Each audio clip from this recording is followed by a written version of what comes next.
This video is going to be another stock chart analysis video and ito yung 10 stocks na i-review ko for today. So, punta muna tayo sa PSEI para sa overall market conditions. So, last time na gumawa ako ng isang stock chart analysis video, October 2, yung naging basis na candle. And mukhang naging maganda yung galaw ng PSEI kahapon. So, expect ko magiging malakas na resistance itong level na to. Kaso, nabutas niya, no? Pero, syempre, hindi pa rin tayo magiging bullish dyan because nasa loob pa rin siya nung channel na ginagawa niya, no? Since first week August pa. And ngayon, nakikita naman natin na nakaabang agad yung MA20. So, sabi ko nga last time, magkakaroon tayo ng slight bullishness sa market kapag nakalabas na siya ng tuluyan dito sa upper part ng downward channel niya, no? So, may arrow tayo dyan. And gusto nga natin na dito mapunta yung PSEI sa above 6.1 levels. Kasi at that point, above na tayo sa MA20, which could signal na pwede siyang mag-transition into a short-term uptrend. And labas na siya dun sa trend line na ginagawa niya, no? Kasi habang andito tayo sa loob ng downward channel, tapos walang nangyayaring positive sentiment or walang positive na fundamental sa market, andun pa rin yung chance na magkaroon pa rin ng selling pressure. So, kapag bumangga ulit siya dito sa upper part ng trend line, pwede niya ulit i-revisit, no, yung bottom part ng trend line niya dito. And may confluence doon sa key support niya sa 5,860. And pag nabutas itong 5,860, then the next support is around 5,7. So, wag naman sana, no, na mabutas ng PSEI yung levels na yan kasi sigurado kangkungan ulit. So, before we proceed sa unang stock na pag-uusapan natin, so gusto ko lang kayong ma-inform regarding sa channel details. So, if you visit the homepage of my channel, ito yung aabutan nyo na usual profile page, no? So, if you're a regular viewer sa channel na to, or if you're new, baka hindi nyo alam na aside dito sa mga videos na pinopost ko, gumagawa rin ako ng mga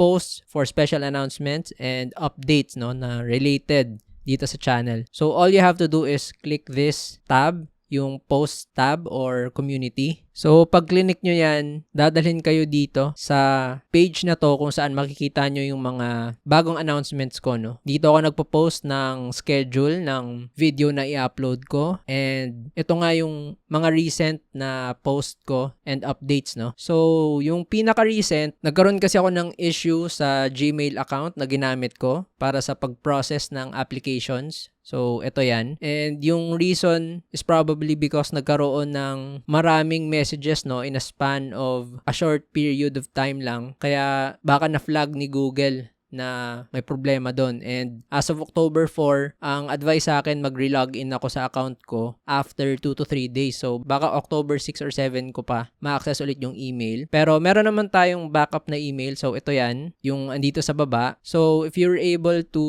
send your application, so you can resend it here. Or if you're able to pass yung phase 1 ng applications, kung meron kayong inquiries or questions, you can just message muna dito sa backup na email, no? And kahapon, nag-post ako tungkol sa video na gagawin ko for tomorrow na baka ma-upload ko to Sunday night, no? Or probably Monday night kapag hindi kinaya ng oras for Sunday. So, meron 3 pagpipilian dyan. The first one is a stock chart analysis video pero puro REIT stocks lang, no, yung re-review ko dyan. So, mas comprehensive na review. And the second video, different types of traders. This is actually a follow-up dun sa mga previous videos na ginagawa ko kung saan i-explain ko kung ano yung traders, investors, and speculators. So, this time, focus tayo sa traders lang. And then, the third one is yung common misinterpreted Warren Buffett stock market advices. Marami akong nakikita na content creators na nagbibigay ng investment advice. Tapos nagagamit nila si Warren Buffett. Pero para sa akin, mali yung interpretation or wrong advice siya, no? So, sa video na yon, ika-clarify ko kung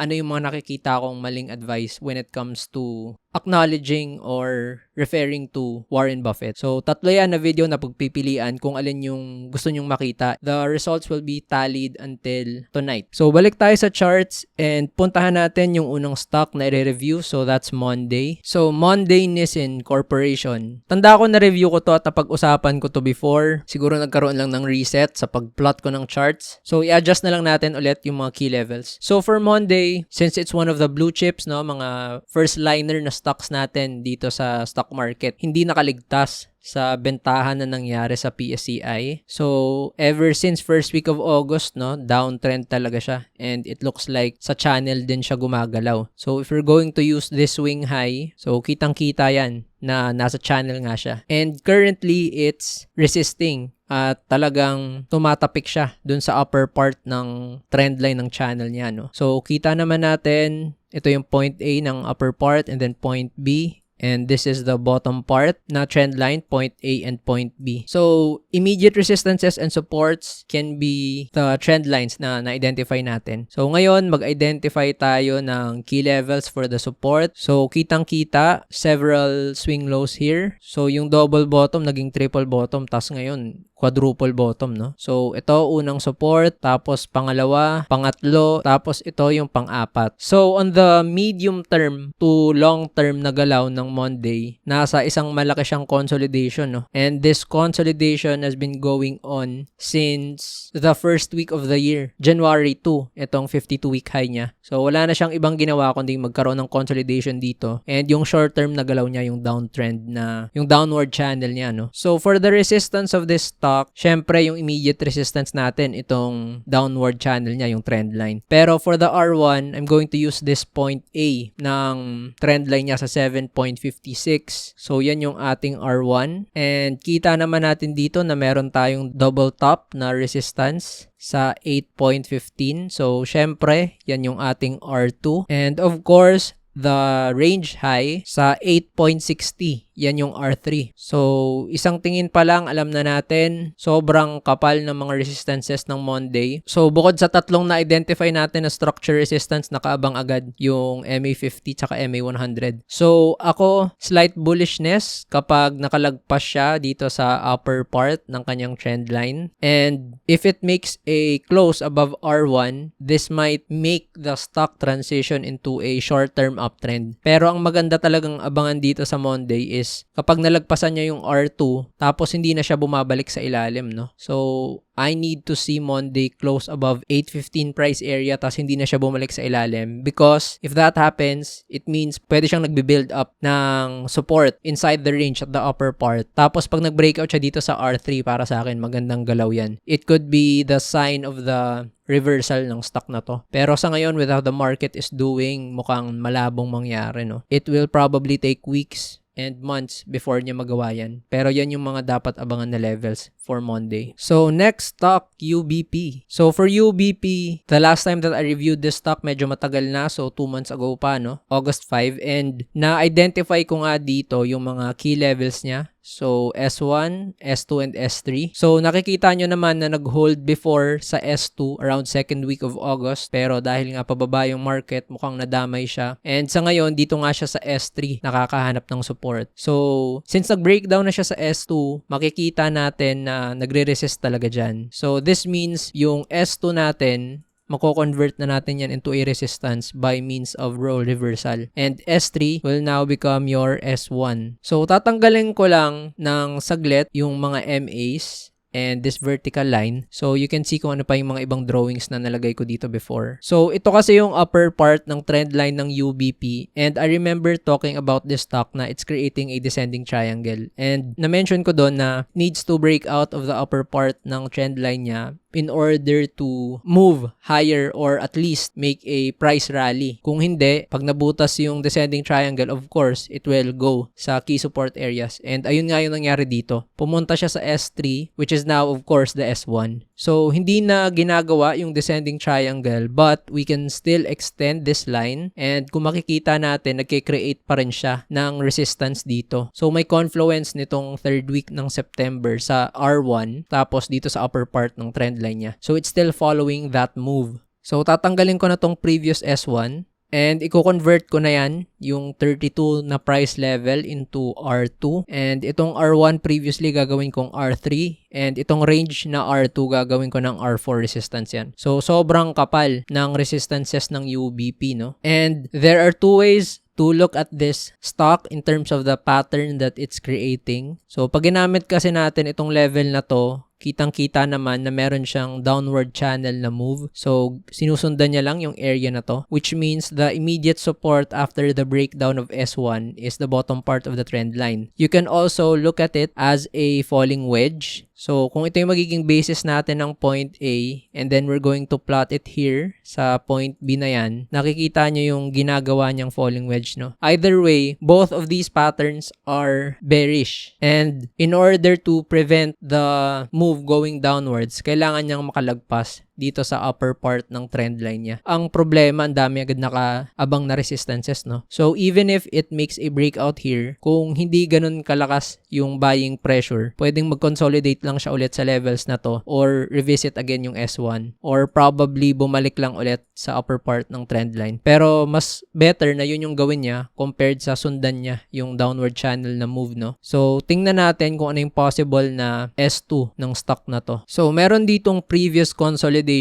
sa part ng UBP 5 years ago pa nung September 2020. So, around 28.55 and around 27.70, no? So, ito, tapos ito. So, ibig sabihin, pag nabutas itong S1, it can go here sa prices natin sa S2 and dito sa S3. And ano yung napapansin natin dito sa levels na to? May confluence towards bottom part ng trend line. So, very crucial pala yung 30 price area kasi pag nabasag yan, andito yung next na structure support niya. So, may confluence dito sa bottom part ng trend line. So, what UBP needs to do is make a breakout sa upper part ng trend line along with R2. Kasi pag dito siya nakapunta sa above 32 levels, above na siya ng dalawang resistances, above na siya ng downward channel move niya na trend line, and above na siya sa lahat ng MAs. So, magkakaroon ng buhay kahit papano yung stock na to. But of course, the reversal I think will happen if it makes a breakout sa R3. So, para sa akin, ito yung reversal point niya na masasabi kong nakapag-reverse na yung stock. So, hanggat hindi pa nangyayari yan, mukhang consolidation lang yung UBP or move downwards pa. So, next stock, JGS. So, for JG Summit, last time I reviewed the stock, September 10. So, mag-iisang buwan na. And the last time that I talked about this stock, napag-usapan ko doon na mukhang magko-consolidate lang siya. So, ginawa naman niya yon for the rest of the month ng September. Ang problema lang, nagkaroon ng bentahan during September 30 up to the first few days ng October, no? At buti na lang nakabawi yung stock. So, we identified the support here sa S1 because of the previous resistance along with the bottom part of the range, no? Dito sa 22.40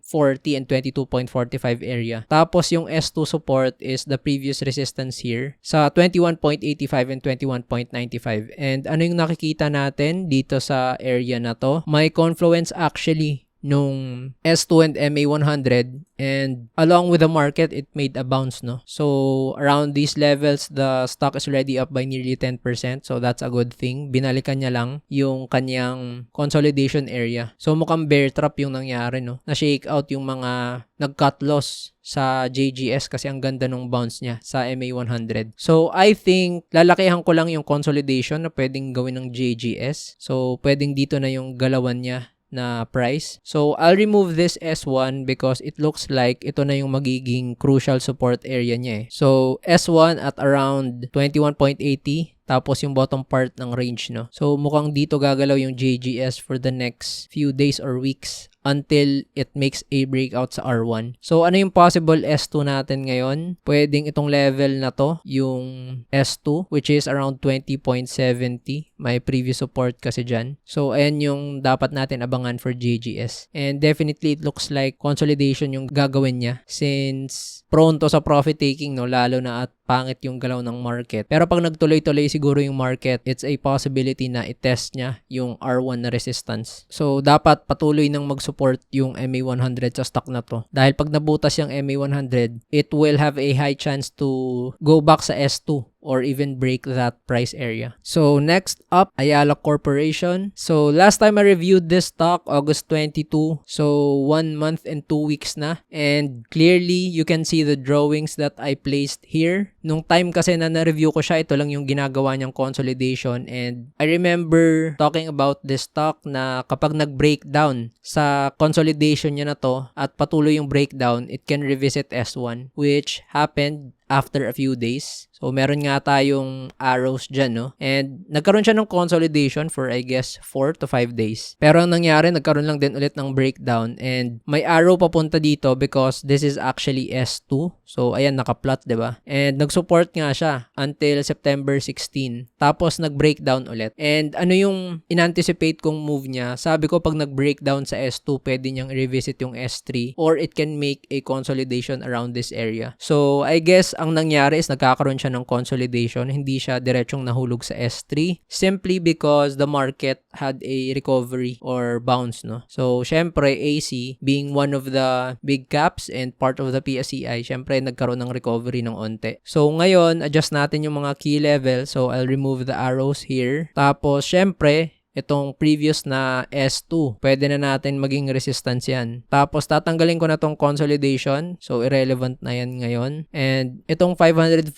na level, syempre, gagawin ko ng R2. So, ayan yung kinoconsider natin as S1 before. And, these levels, yung previous consolidation niya, na may double bottom, syempre, yan yung R3. And, yung R1, syempre, gagawin ko ng R4. And, R2, syempre gagawin ko na yan, R5. So, tanggal ko na rin din yung consolidation dito. Yan yung itsura ngayon ng Ayala Corp. So, syempre, ang ating S1, yung current swing low niya dito sa 476. So, this is your S1 and yung S3, syempre gagawin ko na tong S2. So, ayan yung levels natin ngayon for Ayala Corporation. So, it looks like it's moving in a downward channel move. Talagang gayang-gaya niya talaga yung PSEI. So, it needs to go above R1 ASAP. Kasi pag hindi niya nalagpasan yung R1, lalo't nakaabang na yung MA20 as the resistance, it will just keep following this downward channel until it makes a breakdown sa S1 and it might revisit S2. So, ito kasi yung crucial na support area niya na multi-year low pa niya, no? So, na-plot natin yan before. So, I guess nakasalalay sa market yung magiging galaw ng Ayala Corp. If the PSEI moves above 6.1, 6.2 levels, no, may pag-asang ma-overcome nito yung R1 and possibly even R2 resistance. Pero grabe, no, sobrang tinamaan yung Ayala Corp. This was supposed to be a very good consolidation kung nag-breakout to dito sa previous R1, R2 niya. Pero ngayon, resistance 4 na yan. So, grabe. Mukhang ang laking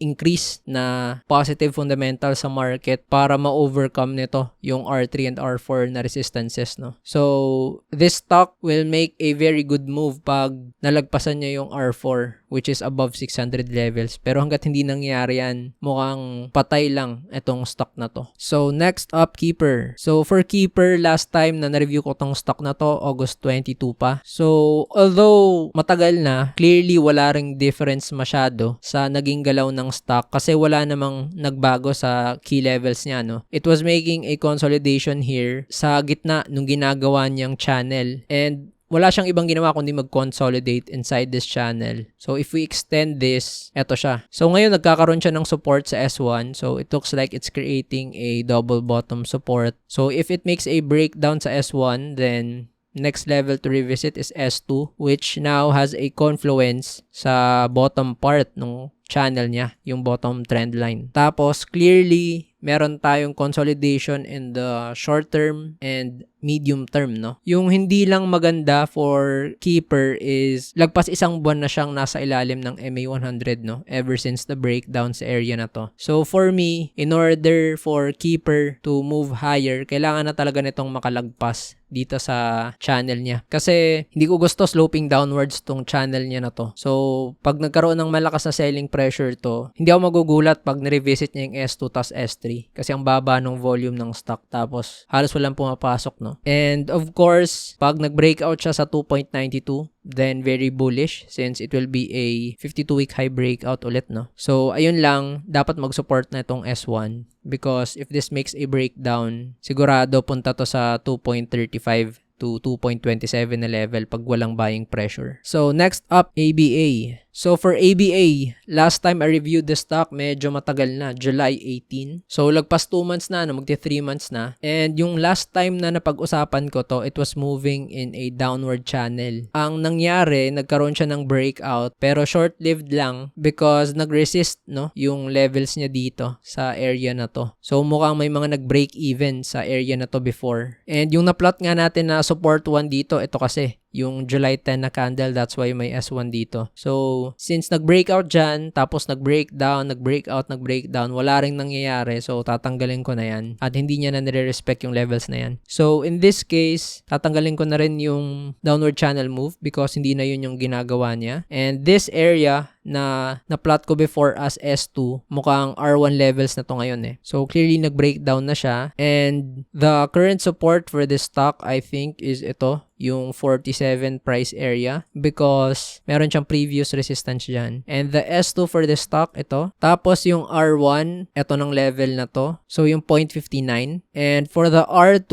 dito sa 0.65. And R3 at 0.70. Tapos R4 sa 0.74. And R5 for 0.82. So ang daming resistance ng ABA. And it looks like it's creating a falling wedge na pattern. So eto siya. So ibig sabihin pala, ABA needs to make a breakout sa R1, no, in order to prevent it going sa S2. So it needs to make a breakout sa level na to in order to have a chance to prevent itong downward move niya. Pero ang dami na kaagad na nakaabang na resistances as you can see. Hindi pa natin nabibilang yung mga moving averages as the resistance for this stock. So tingnan natin this coming trading week kung magbe-breakout ba sa downward pattern itong ABA or susundin niya at i-revisit niya yung S2 na price levels. So next up, PNB. So PNB last time na napag-usapan ko tong stock na to, August 22 din. And it was creating a consolidation around these levels. And nag-breakdown na nga siya before sa previous consolidation niya. That's why I plotted R1 as the resistance. And ano yung nakikita nyo dito sa September 9 and 10? Nag-resist yung levels ng 60. So, which is the R1 here, no? So, tatanggalin ko na itong mga consolidation niya at papalitan natin yung mga key levels. So, S1, I no longer consider this as the support. Pero yung S2,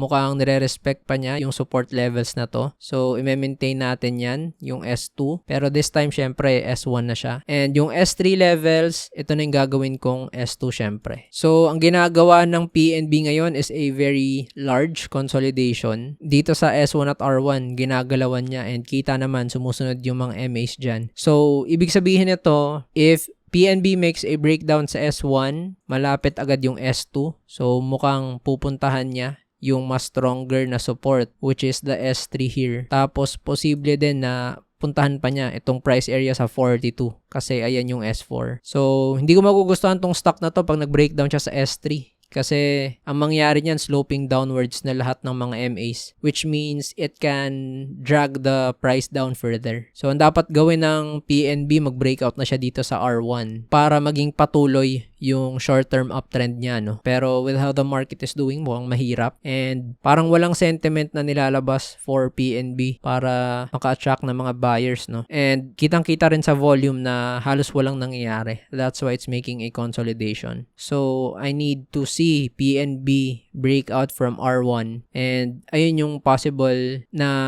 magpataas ng prices niya, no? Pero mukhang mahirapan to makaabot dito sa 71 na price area up to the resistance sa 74 kung walang good sentiment. Kung wala kasing good sentiment, baka hindi enough yung breakout niya na mangyari dito because walang volume na lumalabas. So, next up, RRHI. So, RRHI, last time I reviewed the stock, August 20. And ang nangyaring significant is nagkaroon siya ng downward move. Pero pinuntahan niya lang talaga yung mga levels na na-plot natin. So, as expected, nagkaroon siya ng support dito sa S2, which is the support pa nung February, last week of February, no, this year. So, yung level na yan is yung 35. So, ang nangyari na pala dito, nagkaroon siya ng double bottom, tapos nagkakaroon ng overshoot dito, no. So, hindi ko pa masasabi kung breakdown na talaga to since hindi naman malaki yung volume at halos malapit pa rin naman siya sa S2. So, ang gagawin ko lang dito, yung S2, i-convert ko na into S1. kasi yan na yung current support niya. Tapos gagawin ko ng R1 itong levels na to, no? Yung previous support niya sa S1 kasi yan na yung magiging resistance soon. And syempre yung R1 levels gagawin ko ng R2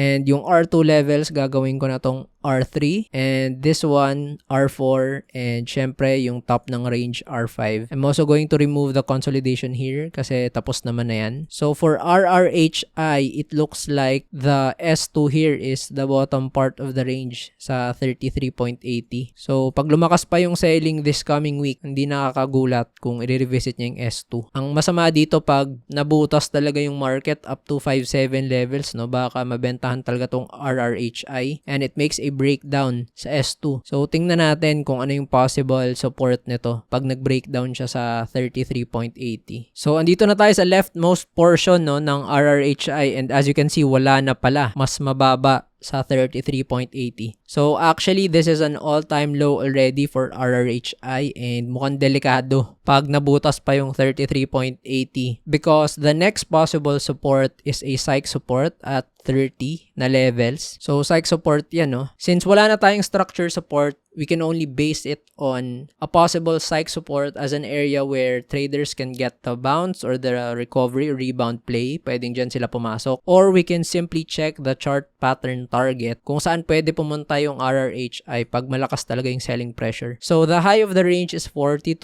and the lowest part of the range is 33.80. So ito siya. And all you have to do is plot the pattern target sa start ng breakdown. So, syempre dito siya. So, ibig sabihin 25.37, no? So, ito pala yung pwede niyang puntahan as the chart pattern target. Pero, yung next na support sa 30 pa. So, ilalagay ko dito sa 30, S3, possible psych support at 30. Tapos, dito sa 25.37, 25.40 area, lagay na lang natin na possible chart pattern target support. So, mukhang hindi maganda for RRHI pag nag-breakdown siya dito sa S2 na support, no? So, let's see. Dapat magkaroon na ng recovery sa market tapos may mga pumasok dito sa RRHI, no, para hindi patuloy yung kanyang pagbenta towards the 30 price area and even lower up to 25.40. So, next stock, ASEN. So, ASEN Corporation last time na napag-usapan ko September 10. So, halos last month lang. First week, second week ng September. And the area that I plotted here as the current support, syempre yung S1, dito sa 2.20 up to 2.16. And mukhang dun nga talaga nagka-hold yung price. So, tatanggalin ko na itong levels na to, yung S1, i-convert ko na to into S2. So, tatanggalin ko na rin tong range niya. Tapos, for the S1 ng stock, it already made a breakout dito sa R1. So, syempre, gagawin ko ng S1 yan.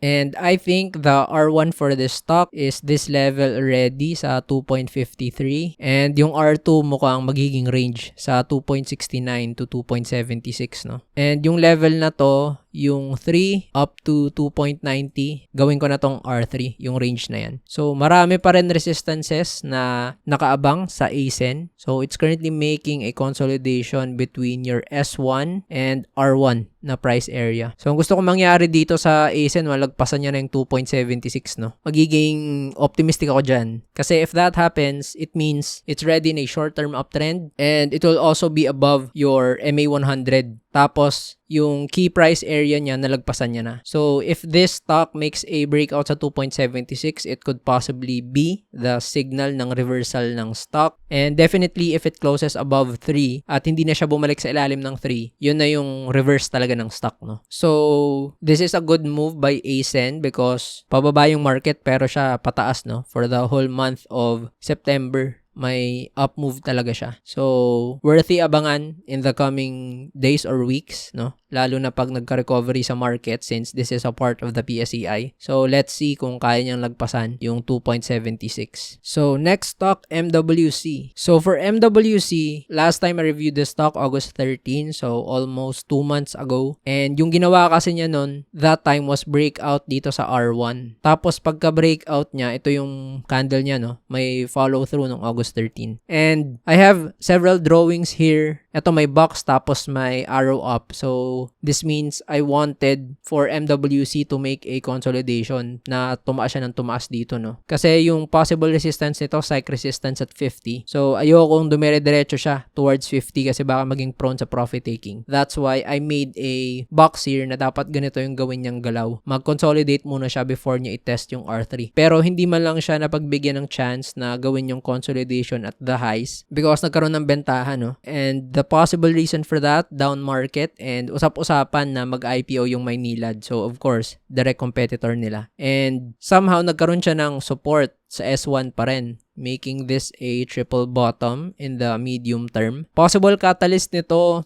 na delay yung Maynilad IPO tapos instead of the price ceiling for the IPO becoming 20, naging 15 na lang, no? So, it's a signal probably na hindi ganun kalakas yung demand sa Maynilad IPO. So, kaya naka-recover siguro yung MWC, no? So, I'm not gonna change the support levels here. Para sa akin, ito pa rin yung S1 sa 36.16 na level and ganun din yung S2. Pero sa resistance, papalitan ko na yung R1 and the R2 as well. So, para sa akin, yung R1 itong level na eh. Yung 42.55 na price area for the R1. The next resistance, the psych resistance at R3 sa 50. So, gagawin ko lang tong R2. Pero, syempre, hindi ibig sabihin na pag nag-breakout siya sa 42.55, 42.60 na area, ito na agad yung aabotin yung price. Syempre, hindi natin maiwasan na magkakaroon pa rin ng selling in between because there are traders who will profit take. And pag nagkasabay-sabay yung selling, syempre it will create a top sa area na yan, no? So, the stock has been going into a medium-term consolidation. So, eto siya. So, the chart pattern target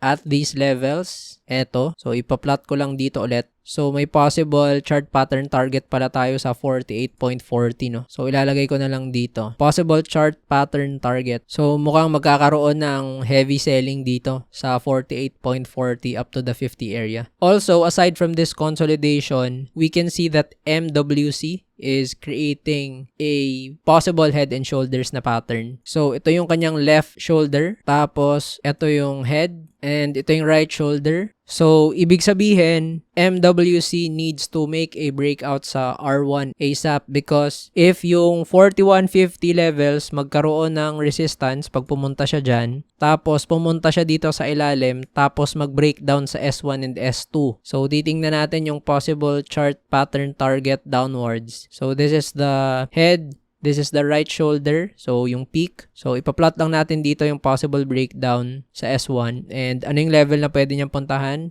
May confluence dito sa support niya sa 31.25 na price area, no? So, ibig sabihin, pwedeng maging HNS. So, head and shoulders pattern target for MWC. So, in order to negate the head and shoulders pattern that is forming, kailangan maka-breakout siya sa R1 tapos hindi na siya pumunta sa ilalim. So, definitely, masama sa MWC pag nag-breakdown sa S1 and S2. Kasi pwede pa siyang pumunta dito sa 30.60 na price levels, no? So, tingnan natin in the coming days or weeks kung kakayanin ni MWC mag-breakout sa R1 despite the pending Maynilad IPO. So, tingnan natin kung magkakaroon ng selling dito para malipat sa Maynilad, no? If you want to have exclusive access sa mga videos ko, that's for members only, you can click the link towards the left. And if you want to know about the technical analysis course that I'm going to start by second week and third week October, where I teach my trading methodology, you can click the link towards the right so you can apply for the trading course. So, ayun lang and thank you for watching this video.